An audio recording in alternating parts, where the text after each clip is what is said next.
오늘 이 아침에 은혜 받을 하나님 말씀은 마가복음 11장 20절에서 25절까지. 그들이 아침에 지나갈 때 무화과 나무가 뿌리채 마른 걸 보고 베드로가 생각이 나서 여짜오되 라피어 보소서 저주하신 무화과 나무가 말랐나이다. 예수께서 그들에게 대답하여 이르시되 하나님을 믿으라. 내가 진실로 너희에게 이르노니 누구든지 산들어 들리어 바다에 던져지라 하며 그 말한 것이 이루어질 줄 믿고 마음에 의심하지 아니하면 그대로 되리라. 그러므로 내가 너에게 말하노니 무엇인지 기도하고 구하는 것은 받은 줄 믿으라. 그리하면 너에게 그대로 되리라. 서서 기도할 때 아무에게나 협의가 있거든 용서하라. 그래야 하나님께서 너희 아버지께서도 너희 허물을 사하여 주시라 하시니라. 아멘. 20절 말씀을 보면 그들이 아침에 지나갈 때 무화과 나무가 뿌리채 마른 걸 보셨다 했습니다. 그것은 바로 예수님께서 11장 12절 말씀 보니까 이튿날 그들이 베다니에서 나왔을 때 예수께서 시장하신지라 멀리서 잎사귀 있는 한 무화과 나무를 보시고 혹 그 나무에 무엇이 있는가에 가시더니 가서 보시즉 잎사귀에 아무것도 없더라. 이는 무화과의 때가 아닙니다. 예수께서 나무에게 말씀하여 이르시되 이제부터 영원토록 사람이 내게서 열매를 따먹지 못하려 하시니 제 아들이 이를 듣더라. 이상하지 않습니까? 왜 무화과 나무의 때가 아닌데 열매가 없다고 그 나무를 열매를 따먹지 못한다. 다시는. 그러니까 죽는다는 얘기입니다. 무화과 나무가. 이것은 예수님께서 한 교훈을 주시기 위해서 무화과 나무 때가 돼야 열매 맺지 않습니까? 그 교훈이 뭐냐면요. 기도하는 교훈입니다. 기도. 그러니까 이 기도에는 무화과 나무의 때는 정해져 있지만은 기도는 때가 없어요. 언제나 할 수 있는 건데. 바로 그 다음 사건 보면 예수님이 성전에 들어가셔서 성전에서 매매하는 자를 내쫓고 돈 바꾸는 자의 상, 비리게 파는 자의 의자를 둘러엎고 아무나 물건을 가지고 성전 지나림을 허락하지 아니하고 말씀하기를 내 집은 만민이 기도하는 집이라 칭함을 받아야 하지 아니하였는데 너희는 강도의 소를 만들어두라. 이게 뭐냐면요. 내가 기도함으로 얻는 인생이 있고 빼앗긴 인생이 있습니다. 이 땅의 삶은 태어나서 얼마나 아기들이 태어날 때 예쁩니까? 그 인생의 모든 아름다움을 세월이 흘러가면서 다 빼앗깁니다. 인생은 예수님 없는 인생은 강도 맞다가 마지막에 영혼의 강도 맞고 끝나는 겁니다. 기도해야 되는데 성전이 기도를 하지 않고 있다는 겁니다. 그러니까 이스라엘 나라가 지금 로마에 100년 가까이 지금 고통받고 있는데도 그들은 기도의 문이 닫혔어요. 너무 힘든지요. 그런데 이 말씀을 하실 때 기뻐했냐? 강도에서 만나 기뻐한 게 아니고 대제사장 서기관들이 듣고 예수를 어떻게 죽일까? 야, 우리가 몰랐구나. 이 성전은 기도하는 집인데 강도의 수급을 만드는데 이 누가 앞장섰습니까? 대제사장, 서기관 이런 사람들이에요. 이제 우리부터 기도해야 되겠다. 그게 아니고요. 죽여버리겠다는 겁니다. 여러분, 오늘 기도를 부담으로 하는 분들이 있습니다. 그냥 예배당에 왔다 가면 되는 거지 왜 그렇게 기도하라 하십니까? 저 사실 집사 때 그렇게 기도하지 않았어요. 이 기도의 절박성을 못 느꼈습니다. 만약 제가 삶의 과정마다 기도했다면 그 많은 문제들의 고통은 저를 오랫동안 힘들게 하지 않았습니다. 어떤 일 결정할 때 기도 결정하고. 그런데 기도는 하나의 종교적인 의식으로 알았지 이게 확실한 응답이다. 이렇게 눈을 뜨는 것이요. 그때부터 내 삶은 참 자유를 얻게 된 것입니다. 그래서 참 우리가 이 기도한다는 것이 얼마나 중요하냐. 자, 2절 보십시오. 그들이 아침에 지나갈 때 무화과 나무가 뿌리채 말랐다는 거예요.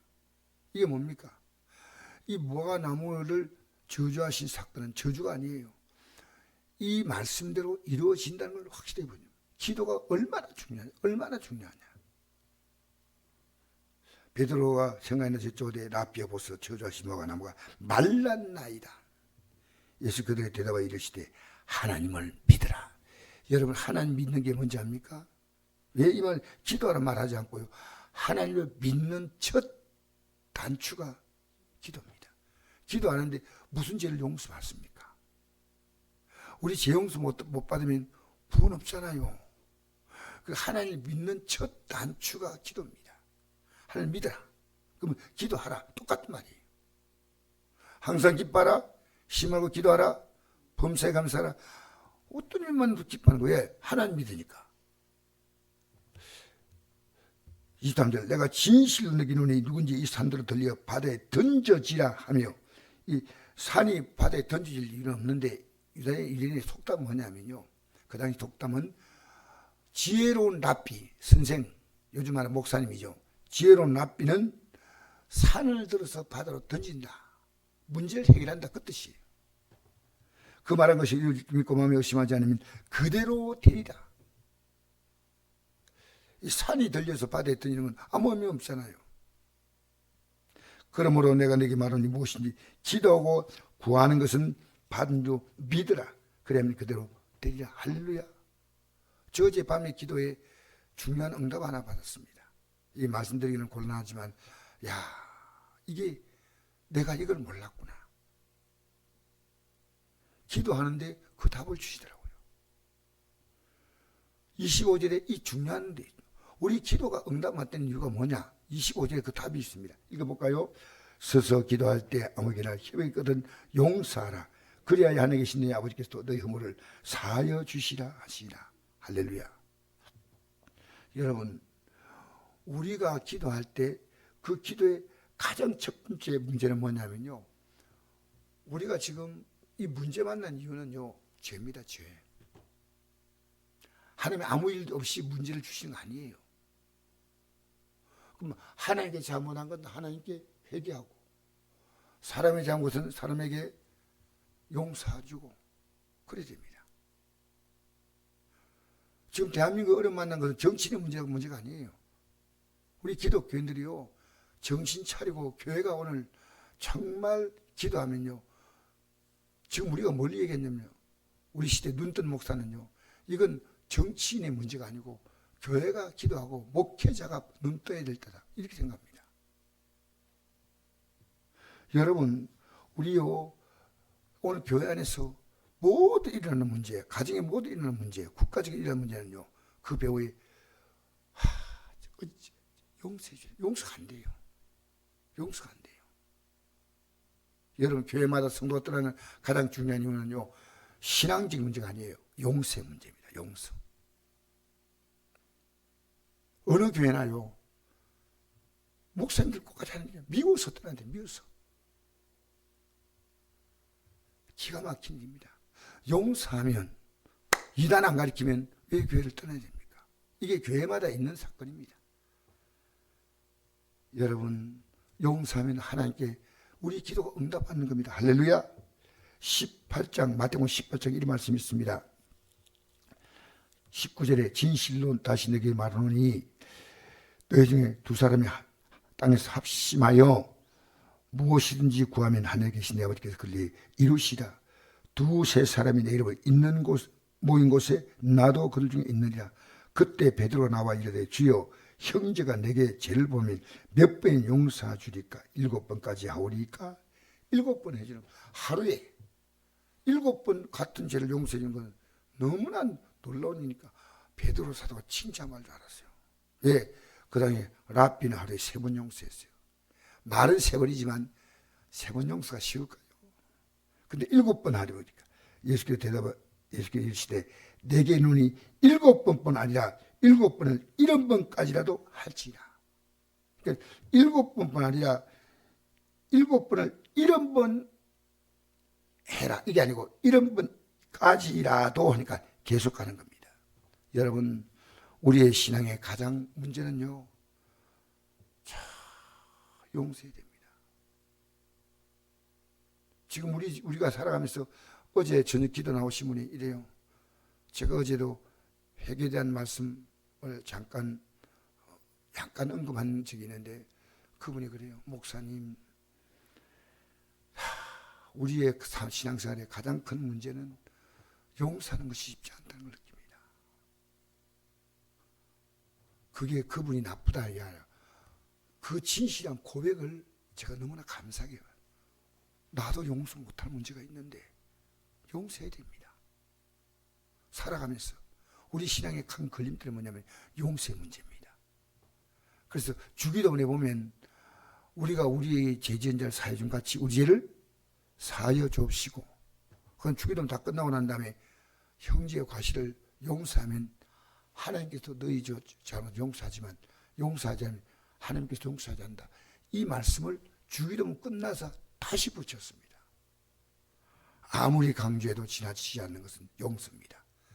하나님의 기독교는요, 용서에 뿌리를 두고 있습니다. 십자가가 용서 아닙니까? 여러분, 우리 좀 용서하면서 쉽게 지나가십시다. 사랑하고. 그러면 내가 너무나 많은 것을 얻지만은 용서하지 못하고 너무나 많은 걸 잃습니다. 주의 십자가 보혈로 용서해 주십니다. 길을 원하네 내 죄를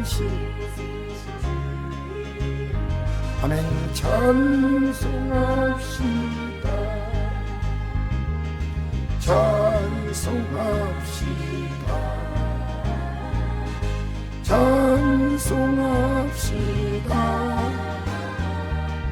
내 죄를 씻으신 주 이름 찬송합시다. 아버지 하나님, 이 아침에 십자가의 사랑을 받아들일 뿐 아니라 내 죄를 회개할 뿐 아니라 나에게 혹시나 잘못하고 마음을 아프게 한 가장 가까운 사람부터 시작하여 용서하는 주님의 마음을 갖게 하여 주시옵소서. 누군지 다 용서하고 그를 위해 기도해주고 그가 이 용서를 받아들일 수 있는 믿음을 갖도록 우리가 기도하는 죄를 되게 하여 주시옵소서. 예수님 이름으로 기도합니다. 아멘. 고맙습니다.